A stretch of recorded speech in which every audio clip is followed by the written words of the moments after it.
Olá pessoal, tudo bem? Aqui é o professor Marcos Roriz, do curso de Engenharia de Transportes, e neste vídeo eu vou falar um pouquinho de como podemos utilizar os algoritmos genéticos para evoluir e encontrar os melhores hiperparâmetros de uma rede neural.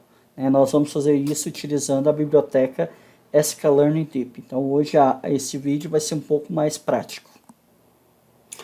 Como visto, pessoal, nas aulas anteriores, uma das grandes dificuldades de trabalhar com Machine Learning, especificamente, é em como calibrar o modelo. Como definir os hiperparâmetros, parâmetros que vão auxiliar na definição do modelo. Por exemplo, como o parâmetro SL, que é o número de neurônios que você vai ter em determinada camada, por exemplo, na camada L. Então, S1, quantos neurônios nós vamos colocar nessa primeira camada laranja? 40, 100, 200, e na segunda camada, Então, e a taxa de aprendizagem, qual que nós iremos utilizar? Então, essa é uma das grandes dificuldades de você fazer essa calibração para escolher esses parâmetros, E, especificamente, uma maneira de fazer isso é utilizando a abordagem de busca em grade, ou grid search, que funciona da seguinte maneira. Então, eu colocaria aqui, por exemplo, numa grade, os parâmetros da primeira camada, vamos supor que é 100 e 250, neurônios para a primeira camada, e na segunda camada a gente colocaria, por exemplo, 25 e 50. Então, nessa abordagem de grid search, eu iria, então, treinar redes com esses parâmetros, esses hiperparâmetros, Por exemplo, aqui, neste caso, seria 100 neurônios e 25 neurônios na segunda camada, e aí, então, ele escolheria aquela rede que produziu, o melhor valor de resultado, que, por exemplo, seria essa, 250 e 50. Certinho? Só que isto, logo nós vamos ver que isso vai ficar um tanto quanto complexo. Por exemplo, à medida que nós acrescentamos aqui outros hiperparâmetros que a gente queira escolher, por exemplo, o parâmetro alfa, eu vou ter que agora fazer uma combinação que não somente considere o número de neurônios da primeira camada, por exemplo, 100, com o número de neurônios da segunda camada S2, mas com o valor de alfa escolhido, por exemplo, 0, 1. Aí eu teria esse cara aqui, essa rede. E eu teria que fazer essa outra combinação, por exemplo, com outro valor de alfa, como 0, 0, 1. Então, nós conseguimos ver que logo isso aqui vai explodir, Você vai ter inúmeras combinações que vai ficar inviável explorar todas as combinações de hiperparâmetros. Para exemplificar essa situação, vamos dar uma olhadinha nesse exemplo bem simples. Suponha que temos aqui, para nosso primeiro hiperparâmetro, que é S1, o número de neurônios da primeira camada, 10 possíveis valores, 25 neurônios, 50 neurônios, até 10 mil neurônios. Para o número de neurônios da segunda camada, a mesma coisa, 25 até 10 mil. A taxa de aprendizagem alfa seria 0,1, 0,01, 0,001. O número de épocas que nós iremos treinar seria 5.000 e 10.000, duas possíveis épocas. O solver, qual o algoritmo específico, nós teríamos dois, o algoritmo da descida do gradiente estocástico, como aquele adaptativo, o ADAM.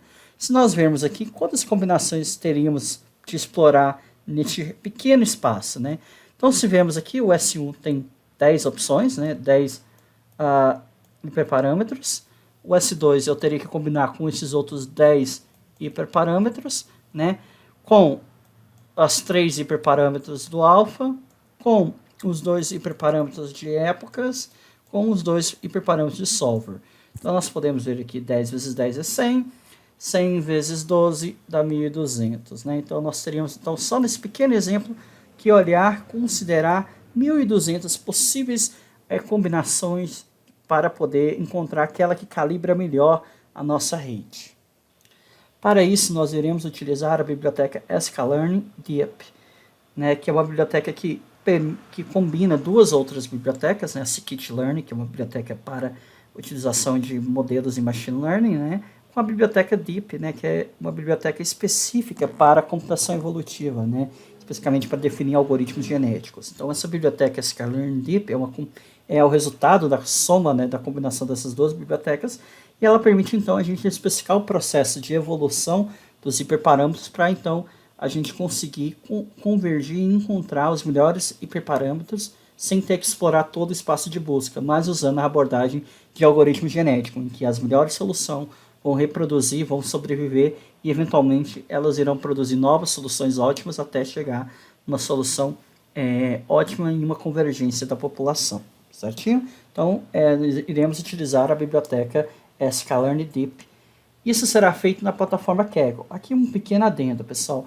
Como como quando a gente trabalha com algoritmos genéticos, computação evolutiva em geral, nós temos um uso intensivo de computação. Então, muitas vezes não será possível, né, utilizar a plataforma Kaggle, porque às vezes vai demorar muito tempo para ficar computando, porque ele, apesar dele não explorar todo o espaço de busca, ele vai ter que explorar uma parte razoável, né, do espaço de busca. Então, vai ter que ter um cálculo de várias redes. Então, eventualmente, em vários casos, não será possível utilizar o Kaggle, né? Mas para esse exemplo, nós iremos sim usar a plataforma Kaggle, tá? Ok? Então, nós iremos utilizar, para ilustrar esse exemplo, aquele dataset do AutoMPG, é um dataset clássico que relaciona a autonomia dos veículos com o desempenho, com algumas características, por exemplo, peso, ano, número de cilindradas, e por aí vai, né? Então, a gente quer, lembrando que o objetivo dessa rede que nós estamos treinando aqui é prever a autonomia do veículo a partir do peso, né? Então, um veículo de X pesos vai ter qual autonomia em quilômetros por litro, né? É isso que nós queremos saber. Um veículo de 1 tonelada, qual que é a autonomia dele, né? Nós estamos querendo prever isso, que a empresa possa, então, decidir qual que é o melhor veículo, peso, como que o peso do veículo vai influenciar na autonomia dele, né? Ok? Então, usaremos essa dataset, então vamos lá. Então, vamos abrir o Kaggle. Ok, estamos aqui agora com a página do dataset AutoMPG aberta, aqui na plataforma Kaggle. O link direto dessa página vai estar na descrição do vídeo. Vamos aqui então criarmos o nosso notebook para a gente poder então aplicar essa abordagem de computação evolutiva, especificamente algoritmo genético, para encontrar esses melhores hiperparâmetros. Vamos clicar aqui em novo notebook, New Notebook. Aqui vamos escolher a linguagem Python, tipo vai ser notebook mesmo, e clicaremos aqui no botão Create. Aqui vamos colocar o nosso título do notebook. Vamos colocar aqui AutoMPG Algoritmo Genético. Vou colocar sem acento. E uma coisa bem importante, pessoal, porque nós teremos que baixar aquela biblioteca do scikit-learn-deap. Então, para isso, vamos vir aqui na parte de Data e nesse menu direito, vamos aqui descer até a seção de Settings e verifique se a internet está on, né? Ela pode estar desativada assim, off, mas ela tem que estar em on para poder funcionar certinho, para a gente poder baixar a nossa biblioteca. Então, como de praxe, vamos apagar todos os dados da primeira célula e vamos criar uma célula de preâmbulo, de Markdown. Colocaremos aqui preâmbulo. Então, a primeira coisa que nós iremos fazer é, numa célula de código, instalar a biblioteca do scikit-learn-deap. Para isso, a gente vai fazer da seguinte forma. Nós vamos colocar exclamação pip, né, que é o gerenciador de pacotes da linguagem Python, né, vai permitir a gente instalar uma biblioteca que não esteja aqui no Kaggle, né. Então, vou colocar pip install sklearn.deap. Então, quando eu executar isso aqui, então ele vai automaticamente instalar essa biblioteca para possibilitar que ela seja utilizada aqui na plataforma Kaggle. Então, a execução dela, ela vai então baixar, aqui podemos ver, e instalar a biblioteca. No final vai aparecer aqui, ó, Successfully installed sklearn-deap. Ok, então sabemos que a biblioteca foi instalada com sucesso. Os próximos passos vocês já conhecem, é carregar as bibliotecas básicas. Então vamos lá, vamos carregar as bibliotecas básicas, né? No caso, NumPy como NP e Pandas como PD. Em seguida, nós vamos importar as bibliotecas gráficas, né? Vamos carregar as bibliotecas gráficas para poder gerar gráficos, né? Import matplotlib.pyplot como PLT, né? Executarmos e vamos agora importar as bibliotecas de machine learning, né, normais, como se a gente estivesse treinando um modelo normal, né, bibliotecas de machine learning. E aqui será from sklearn.preprocessing, nós vamos importar o standard scaler, né, para poder normalizar os dados. From sklearn.model selection, nós vamos importar a função train test split para poder criar um conjunto de treinamento e testes. From sklearn.metrics, nós vamos importar a métrica R². E from sklearn.neuronetworks, redes neurais, nós vamos importar a função MLP regressor, né? Uma regressão por um perceptor de múltiplas camadas. Vamos executar aqui, certinho. E agora vamos carregar, agora a nossa adição, vamos carregar então a biblioteca de algoritmo genético. Então, ela é from evolutionary search, isso que é evolutiva. Nós vamos importar evolutionary algorithm search CV. Ok? Esse é o nome do cara que nós iremos importar para poder utilizar o algoritmo genético da biblioteca sklearn de app. Perfeito? Ok, agora vamos então carregar o dataset. Como vamos criar nessa sessão, criaremos aqui o nosso cabeçalho carregar o dataset. Como já conhecemos, né, para carregar o dataset, basta vir aqui ó, em data, input, copiar esse caminho do arquivo, né? Vamos colocar aqui então para carregar o dataset. Nós temos que fazer da seguinte forma: dataset é igual pandas.read csv, colocamos entre parênteses o caminho que a gente copiou ali, certinho? Isso então vai permitir que a gente carregue o nosso dataset. Para verificar se ocorreu tudo bem, vamos imprimir o cabeçalho desse dataset. Dataset hat. Então podemos ver aqui que as primeiras linhas tem aqui, ó, milha por galão, né, que é autonomia, cilindros, cilindradas, cavalos, peso, aceleração, modelo, origem e por aí vai. Então está funcionando. Vamos agora só plotar um gráfico para verificar como que os dados estão distribuídos. Então vamos fazer o seguinte: plotter, gráfico de dispersão, scatter, dataset. Vamos plotar a coluna peso com a coluna MPG. Vamos colocar x-label, né? O eixo x vai ser peso, aqui no caso está em libras, né? Porque a gente ainda não converteu. E o label, o y, é a autonomia, que está em milha por galão, que também não foi convertido. Nós vamos converter em seguida. Certinho? Se a gente plotar aqui, ele vai mostrar para a gente peso em libras e autonomia em milhas por galão. Perfeito. Então, como nós sabemos, a gente vê que quanto mais pesado o veículo é, menor a sua autonomia. Então, a gente quer prever para um novo veículo, que eu não sei que eu vou comprar, para aquele determinado peso, qual será a autonomia que ele vai possuir. Ok? Então, para isso, a gente então vamos começar a trabalhar com esses dados. Então, vamos criar agora a seção de pré-processamento. Colocaremos aqui o cabeçalho, pré-processamento.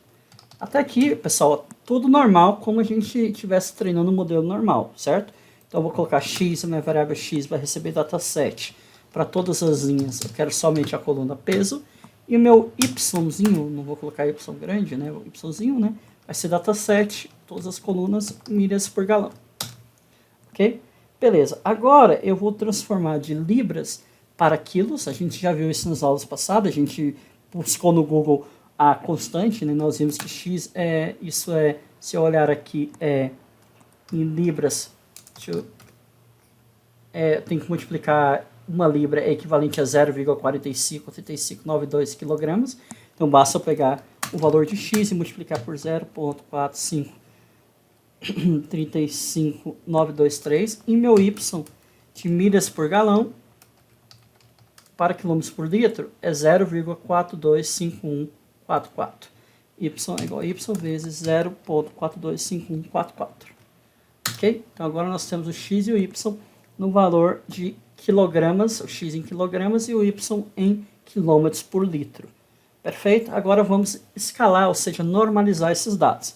Então vamos fazer escala, recebe a função standard scalar. Escala vai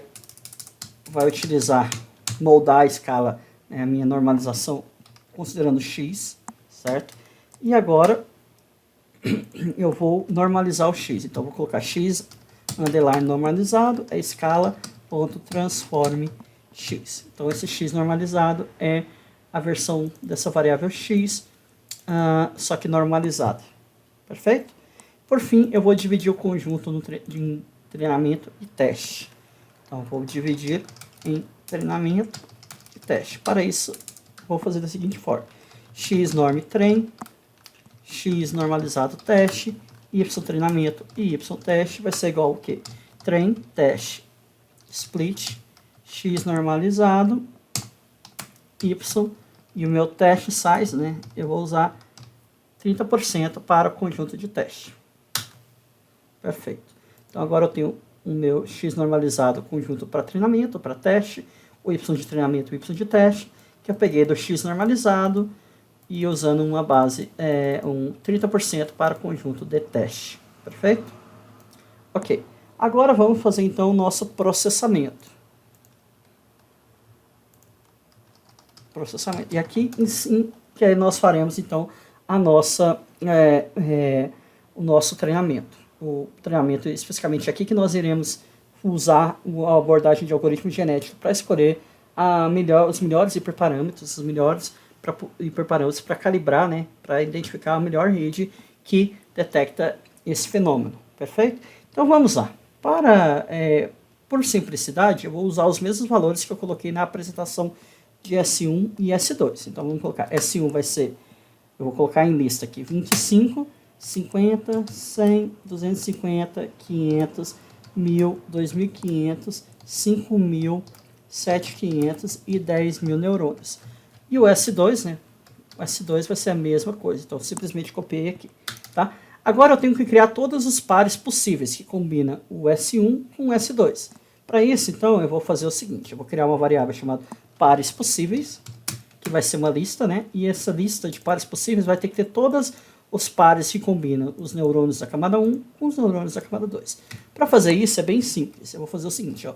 Para cada N1 da camada S1, ou seja, para 25, 50, 100, 250 e por aí vai, eu vou combinar para cada N2 na camada S2.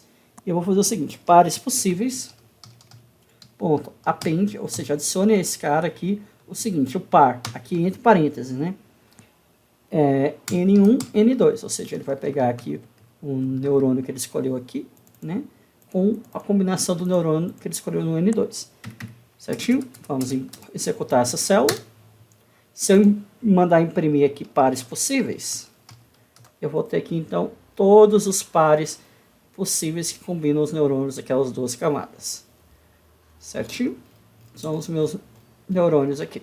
Perfeito?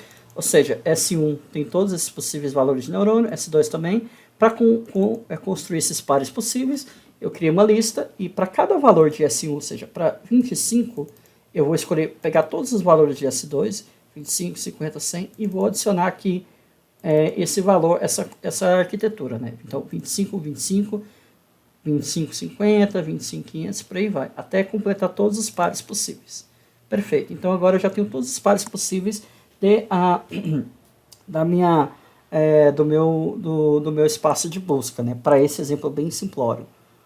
Ok? Agora vamos, então, falar dos nossos hiperparâmetros. Então, nossos hiperparâmetros vão ser o quê?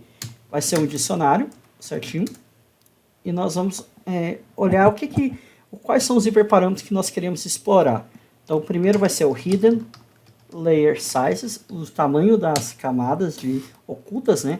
Ou seja, quantos neurônios nós vamos colocar em S1 e S2, e aqui vai ser pares possíveis, ou seja, ele vai então, como no espaço de busca desse algoritmo genético, ele vai considerar todos os valores, todos esses possíveis pares aqui, certinho? Beleza, além disso aqui, eu vou ter também a taxa de aprendizagem, Learning Rate Init, que vai ser o quê? Quais os valores possíveis? 0.01, 0.01 e 0.1, perfeito? O número máximo de iteração vai ser qual? O número máximo de épocas vai ser 2.000 e 5.000, perfeito? O solver, qual é o algoritmo que nós vamos utilizar? Vai ser o SGD, né, a descida gradiente estocástico, e o adaptativo, ADAM. E a tolerância, que indica tolerância, que é quando o algoritmo convergiu, vai ser 1 elevado a menos 8. Né? Então, eu vou colocar aqui. Eu poderia colocar várias tolerâncias possíveis. 1, 2, 3, 4, 5, 6, 7, 8. Certo? Então, quando de uma época para outra não melhorar pelo menos isso, eu considero que o algoritmo convergiu.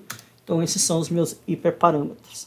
Perfeito. Agora, então, eu vou utilizar o meu algoritmo genético. Então, o algoritmo genético vai ser o quê? Evolutionary Algorithm Search, CV.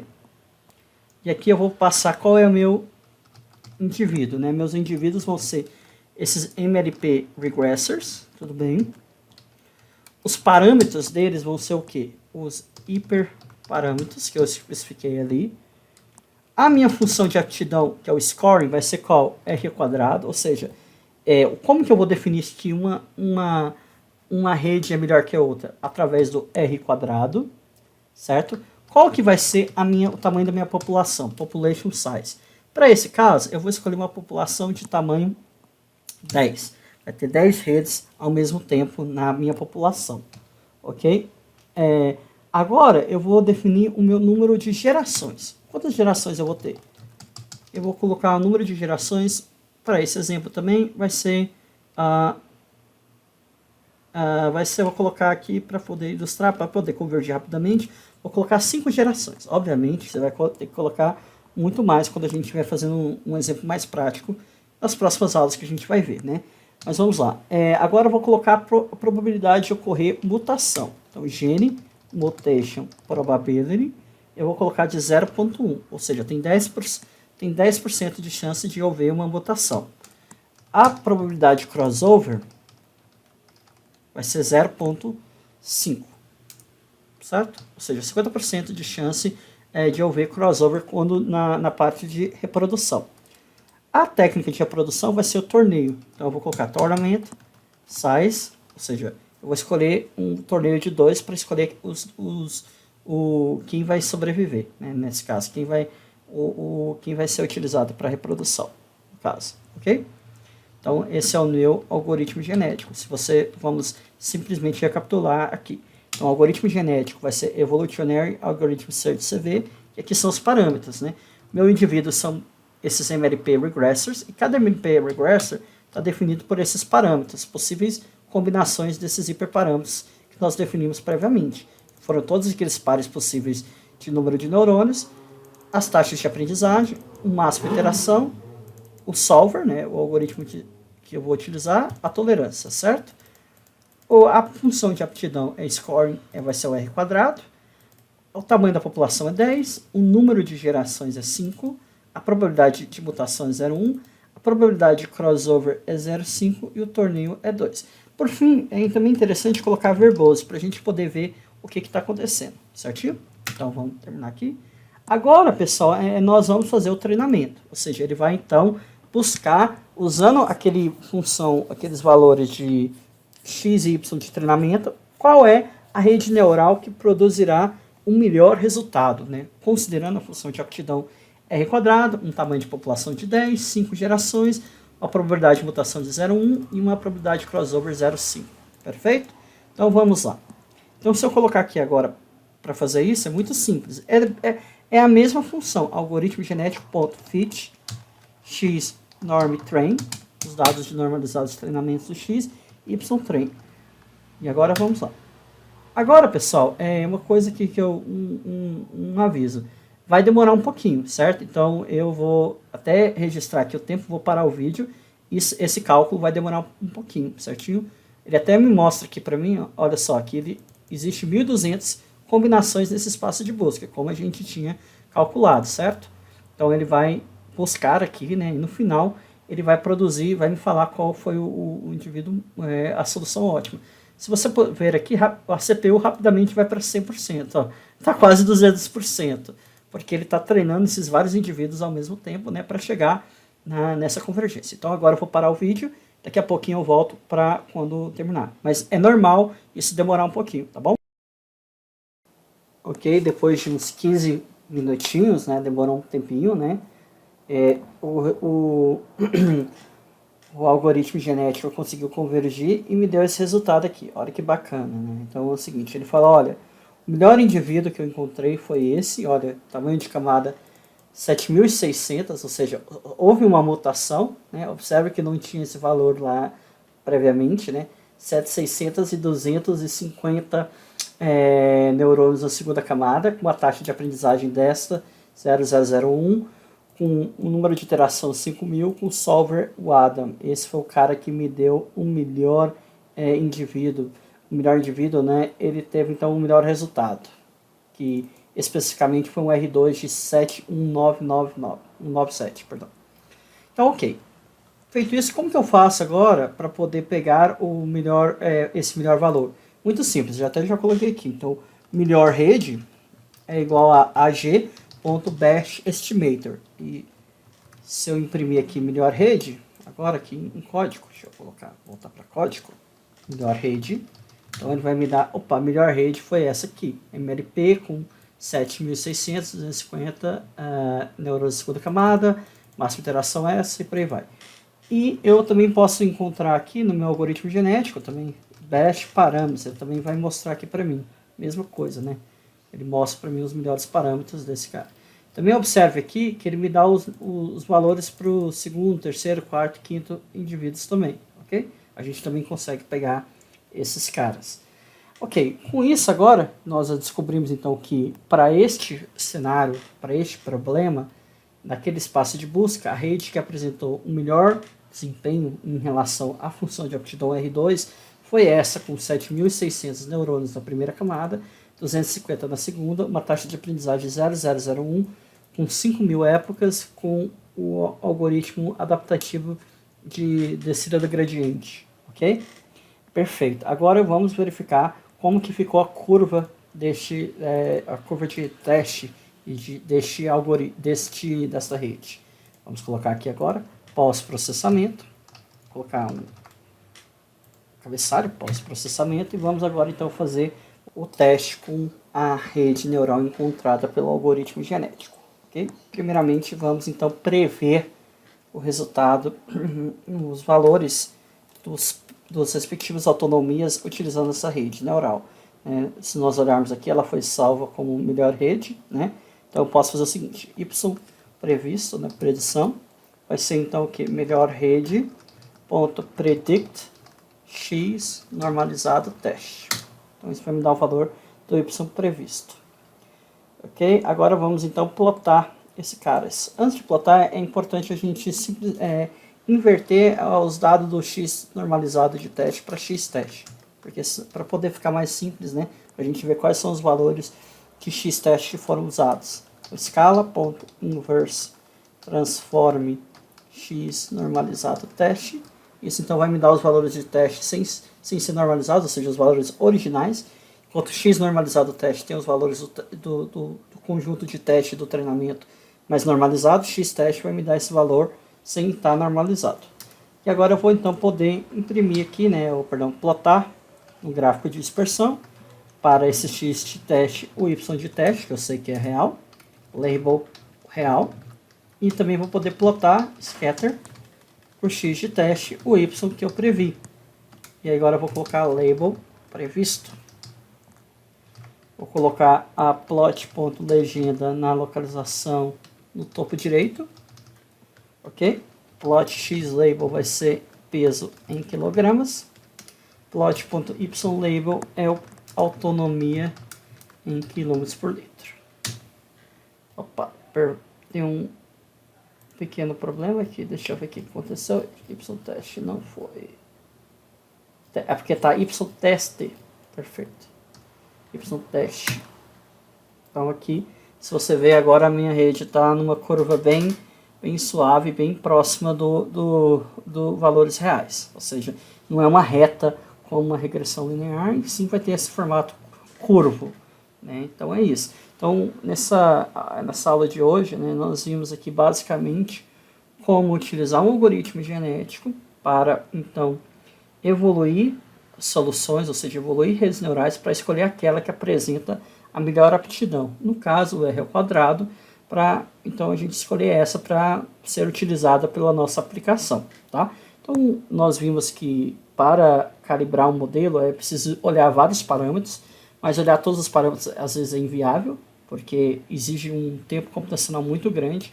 Então nós usamos uma abordagem evolutiva em que nós usamos os conceitos dos algoritmos genéticos, como população, mutação, seleção, crossover, para essas soluções sofrerem alterações e somente as boas soluções, ou seja, os bons hiperparâmetros, conseguirem reproduzir para eventualmente convergir para a melhor solução, para os melhores valores de hiperparâmetros, para que a gente possa então usá-los posteriormente. Então, pessoal, por hoje é isso. Qualquer dúvida, coloque um comentário que eu vou tentar responder o mais rápido possível. Tá? Até mais e vejo vocês na próxima aula.